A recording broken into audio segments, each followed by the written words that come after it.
Et à 7h19 sur Europe 1, place à l'édito éco, Dimitri Pavlenko. Bonjour Agnès Verdier-Molinier. Bonjour Dimitri, bonjour à tous. Agnès, la campagne de déclaration des revenus 2024 commence aujourd'hui. C'est l'occasion de répondre à cette question. Qui, en France, paye l'impôt sur le revenu ? Et oui Dimitri, on rentre dans cette fameuse période où on va reparler de l'impôt sur le revenu.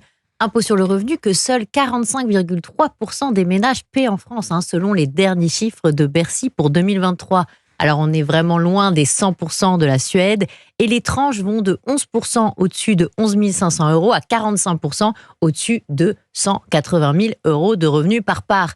Mais un célibataire sans enfant commence dans la vraie vie à payer l'impôt au barème seulement à partir de 22 300 euros en tenant compte de la décote qui annule l'impôt sur le revenu jusqu'à un montant annuel de 1 268 euros. Le taux moyen d'imposition des ménages français tourne autour des 10% pour les contribuables imposables. Alors voilà pour les données de base. Plus les années passent, ce que l'on constate, c'est que l'impôt sur le revenu se concentre sur un faible nombre de contribuables. Exact, Dimitri. On rentre dans les 10% qui ont les revenus les plus élevés à partir de 2 872 euros de revenus nets par mois. 2 800 euros, on est dans les 10% les plus riches. Et oui, et on est loin des ultra riches. Et ces 10% payent combien, Dimitri ?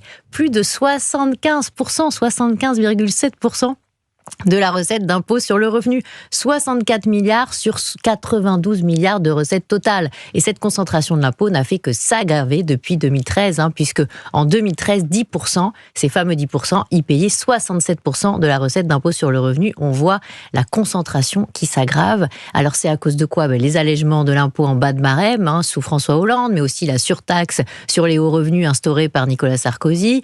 Tout est fait ces dernières années pour concentrer l'IR sur les 10% qui gagnent le plus, et cela ne va pas s'améliorer avec la fameuse taxe plancher qui a été instaurée cette année sur l'impôt sur le revenu pour les hauts revenus à un minimum de 20% du revenu.